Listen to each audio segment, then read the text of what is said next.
जफर साहब, ये कितने दिन में खुशखबरी आम आदमी को मिलने वाली है कि भाई पेट्रोल और डीजल के दाम सरकार ने बढ़ा दी? वो आधी रात से कीमतें जो लागू हो जाती हैं, सोता रहता है आम आदमी तो। देखिए, आप तो जागी रहती है। नहीं सर, 12 बजे तक तो मैं भी सो जाती हूँ। देखिए, ऐसा है कि पिछले कई दिनों से एक चर्चा चल रही है कि इलेक्शन खत्म होगा तो पेट्रोल के दाम बढ़ जाएंगे, 4 तारीख के शाम में पेट्रोल के दाम बढ़ जाएंगे। स्पेकुलेशन, बार बार हमने ऐसे स्पेकुलेटिव बातें सुनी और आपके चैनल पे भी सुनी और भी चैनल पे सुनी।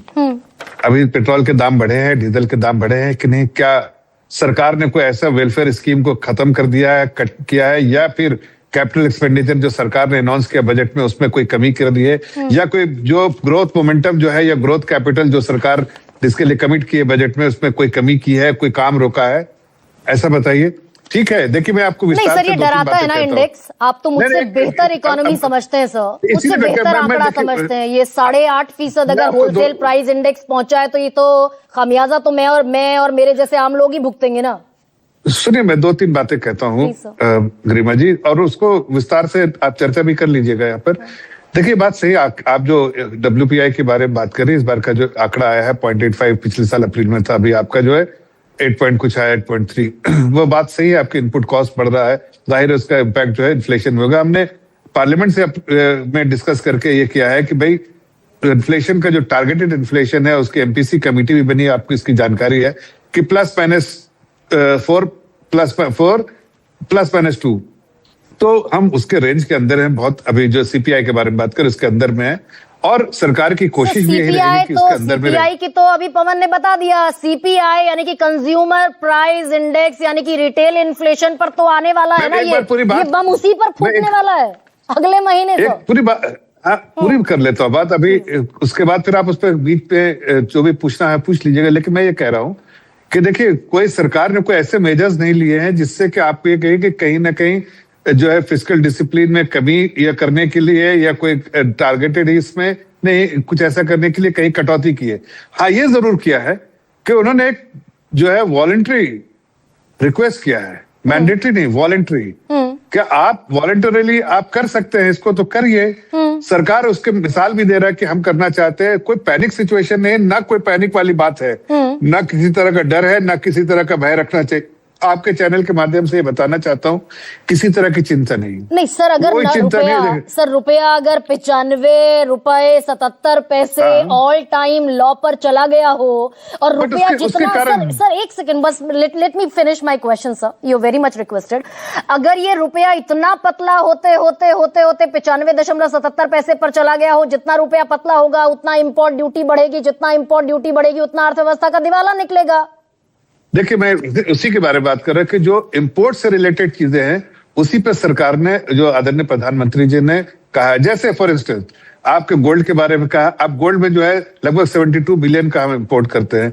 अगर उसमें थोड़ी भी अगर संयम बरतेगी देश की जनता और कमी करती है, 10, 15, 20 मिलियन का भी कमी होता है, तो जाहिर है उसका फायदा होगा कि हमको उतने इंपोर्ट बिल, जितना डॉलर कम जरूरत पड़ेगी उतना हमारे रुपये पे प्रेशर कम होगा। उसी तरह से अगर ऑयल कंजम्पशन कम होगा। ये मेरी अपनी क्वेरी भी है, इंडिविजुअल भी है।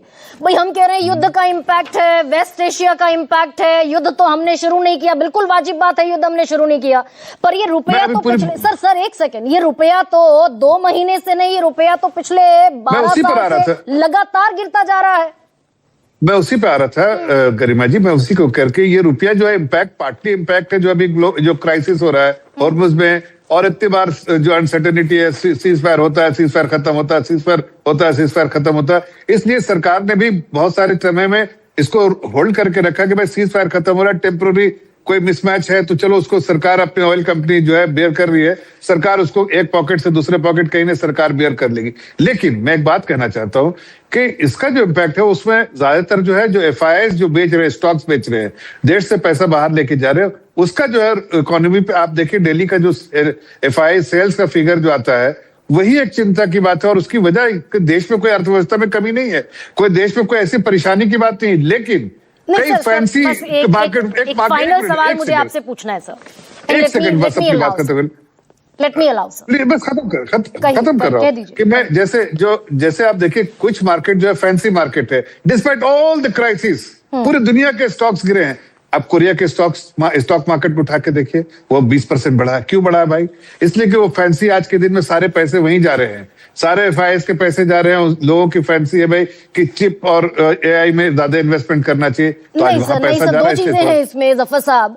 एक तो मैंने जो सवाल पूछा, 2014 में 58 रुपए था रुपया डॉलर के मुकाबले, 15 में 66 हुआ, 16 में 67 हुआ, 17 में 69 हुआ, 18 में 70 हुआ, 19 में 71 हुआ, 20 में 73, 21 में 74, 22 में 82, 23 में 83, 24 में 86, 25 में 90 और 26 में ये 95 रुपए 77 पैसे आज है।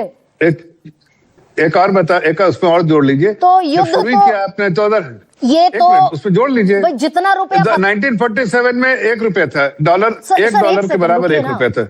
सर, ये जितना रुपया कमजोर होगा उतनी हमारी अर्थव्यवस्था गड्ढे में जाएगी, ये तो मैं ठीक कह रही हूं ना?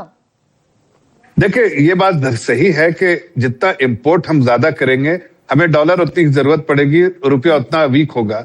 इसलिए सरकार ने, आदरणीय प्रधानमंत्री जी यही देश की जनता से अपील की है कि अगर हम फॉरेन ट्रैवल्स बंद कर दे, कम कर दे, अगर हम जरूरत के तहत ही सिर्फ सोना खरीदे, पेट्रोल में कंजम्पशन कर देंगे, अगर एक एनालिस्ट जैसे बहुत सारे एनालिस्ट, तो ये तो 12 साल से सर क्राइसिस चल रहा है, ये क्राइसिस तो 12 साल से चल रहा है। हम 12 साल बाद जागे हैं क्या? ऐसा नहीं है। देखिए, ये हर साल डिप्रिशिएट तो आप देखिए, बैक टेस्टिंग करके देखिए ना गरिमा जी। अच्छा, ये बात तो सही नहीं कहना ना कि 2.5% हर साल सुरेंद्र राजपूत जो बात